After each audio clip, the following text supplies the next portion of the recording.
Teman-teman pernah memperhatikan jarum jam analog, jam dinding atau jam tangan?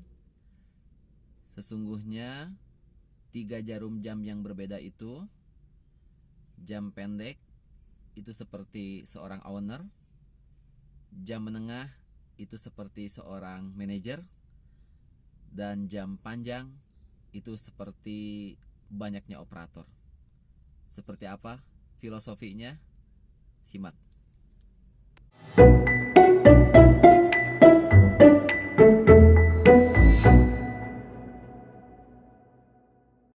Dari ketiga jenis jarum jam tadi, yang pendek, yang menengah, kemudian yang panjang, kira-kira mana yang seringkali mendapatkan perhatian dari kita, kawan-kawan?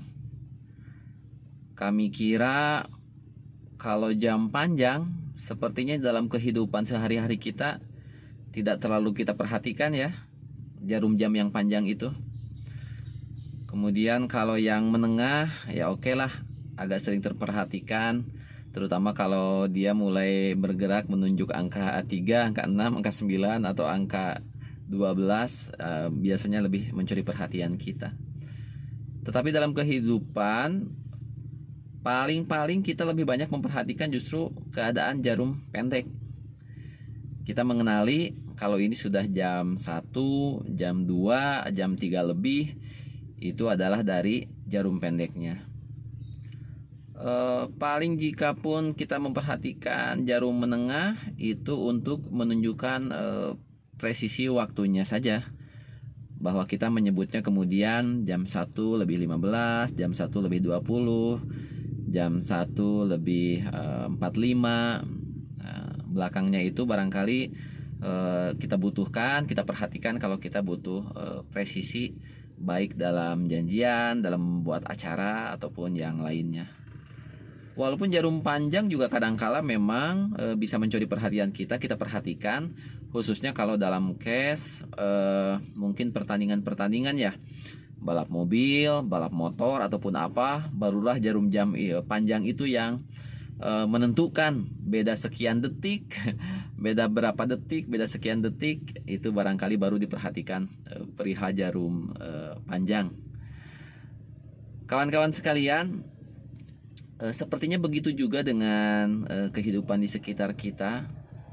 Seperti yang kami sebutkan di awal bahwa jarum pendek itu seperti seorang owner, dan jarum menengah itu seperti seorang manajer, dan jarum panjang itu seperti banyaknya operator. Kadangkala kita dalam kehidupan bisa jadi hanya melihat perubahan capaian itu dari kondisi ownernya. Kalau seorang pengusaha, perasaan baru sekian lama, mungkin kalau memang berpengaruh kepada gaya hidupnya, barangkali ya sebagiannya, perasaan baru kemarin naik Vespa, sekarang sudah naik Alphard. Perasaan baru kemarin tokonya ini kecil, kok sekarang ternyata tokonya jadi besar. Kok sekarang tokonya jadi bertambah cabangnya di mana-mana. Itu biasanya kemajuan suatu perusahaan baru nampak kita perhatikan dari kondisi ownernya atau dari kondisi usahanya, baru kelihatan. Tapi nyaris jarang yang memperhatikan barangkali ada siapa di balik kemajuan para owner itu. Padahal sebenarnya pasti bahwa seorang owner yang nampak kemajuannya, capaiannya seperti itu juga senantiasa terikat, bergantung kepada 2 jarum jam lainnya, yakni adanya pergerakan dari para manajer dan juga kerja yang terus-menerus dari para operator.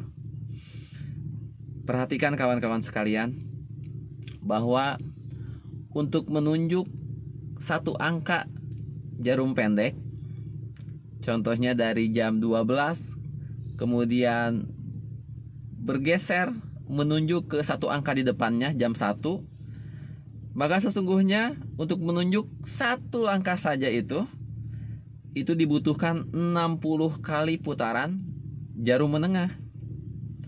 60 kali kerja barangkali para manajer. Dan untuk satu kali gerak seorang owner, capaian owner itu dari jam 12 ke jam 1 itu dibutuhkan 3.600 kali putaran para operator. Jarang sekali ada yang memperhatikan bahwa operator itu bergerak, bersif-sif, bekerja 8 jam per hari, barangkali berputar terus-menerus kerja, mengikuti instruksi dari para manajernya yang mengarahkan mereka kerja, dan barangkali manajer tinggal mengontrol saja, mengawasi, mengarahkan gitu. Dan para manajer ini pun bergerak tentu saja sesuai dengan target yang telah ditetapkan para owner yang barangkali datang ke perusahaan ataupun melakukan meeting juga hanya sekali-kali saja. Nah, kawan-kawan sekalian, sungguh kami merasa terinspirasi dari filosofi jarum jam ini dari seorang guru kami ya, yang sekarang barangkali telah tinggal di Turki. Memang demikian adanya, bahwa kita harus sadar dalam setiap kemajuan yang ingin kita peroleh, seluruh tiga jarum jam tadi terikat antara satu dengan yang lainnya. Kalau kita sebagai seorang owner ingin maju, maka kita butuh setidaknya 60 kali putaran para manajer yang barangkali bisa mendelivery keinginan-keinginan kita, harapan-harapan kita, target-target kita, WIG kita, wildly important goals kita. Itu para manajer lah yang menerjemahkannya. Dan ketika mereka berputar, bekerja 60 putaran, analoginya, kemudian mereka akan mengeluarkan kebijakan ini untuk dilaksanakan oleh para operator yang bekerja tanpa henti 3.600 putaran untuk mewujudkan apa yang diarahkan oleh para manajer, sehingga terciptalah satu langkah kemajuan yang diharapkan oleh para owner. Memang demikianlah barangkali dalam sebuah organisasi atau perusahaan, ketiga hal ini terikat satu sama lainnya. Kalau owner ingin maju, barangkali harus punya manajer-manajer yang cakap, yang bisa menerjemahkannya. Kemudian juga para manajer juga itu akan bisa mencapai target-target yang diharapkan oleh owner, manakala mereka juga punya operator yang gesit, yang teratur, yang mau mengikuti arahan. Dan mereka lah sesungguhnya para jarum jam panjang itulah, para operator itulah yang mengerjakan segala hal teknis sehingga target-target itu bisa dicapai. Bagi kita kawan-kawan sekalian yang berperan sebagai para owner, maka sejatinya juga barangkali baik jika seandainya kita bisa turut memperhatikan keadaan jarum jam menengah dan jarum jam panjangnya. Jangan sampai kita terlena, lupa dengan segala aktivitas, kemudian kita baru sadar bahwa kenapa ini jarum pendek tidak bergerak-bergerak. Dari tadi jam 1 saja perasaan sudah lama, dari tadi jam 2 saja perasaan sudah lama. Kadangkala kalau kita mati jam dinding kita baru sadarnya setelah seharian, barangkali oh ternyata jam kita rusak, karena kita terbiasa memperhatikan jarum pendeknya saja gitu. Padahal barangkali kita akan bisa lebih mengatasinya dengan baik manakala seorang owner juga kita turut memperhatikan kesehatan para operatornya.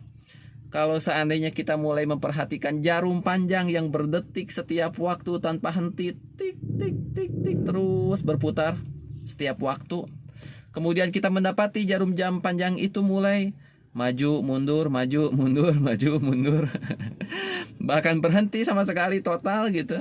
Saat itu juga kita paham, kita mengerti bahwa ini harus diperbaiki. Karena kalau dibiarkan, ini otomatis jarum menengah pun tidak akan jalan, jarum pendek apalagi. Dia juga walaupun sekali lagi agak kurang terlihatan, tapi otomatis dia juga akan berhenti. Perhatikanlah jarum panjang Anda. Kalau seandainya sudah sedikit lambat, sedikit macet, barangkali baterainya harus ditambah, baterainya harus disegarkan, diganti baterainya atau dicas kembali, maka insya Allah jarum panjang itu akan berdetak presisi. Sebaliknya kalau jarum panjangnya sudah mulai tidak presisi, mulai terlambat gitu ya, mulai lelet, berarti memang kita bisa mendeteksi bahwa sedang ada masalah di organisasi kita, sehingga kita bisa segera mengatasinya. Dengan demikian, maka nanti jika para operator itu terperhatikan, insya Allah demikian juga para manajer akan bisa untuk kembali menjalankan perusahaannya dengan baik. Demikian juga tentu owner akan mencapai target-targetnya dengan lebih baik lagi. Kurang lebih demikian barangkali filosofi 3 jarum jam di jam dinding ataupun jam tangan Anda yang bisa jadi sebentar lagi akan punah tergantikan oleh jam-jam digital. Tapi sungguh mudah-mudahan ini menginspirasi kita tentang filosofi 3 jarum jam. Demikian saja Kang Lutfi Daily pagi ini. Insya Allah ini video yang lebih singkat. Silahkan like, subscribe, dan jangan lupa nyalakan loncengnya agar selalu mendapatkan pemberitahuan video terbaru dari kami. Selamat pagi kawan-kawan sekalian. Assalamualaikum warahmatullahi wabarakatuh.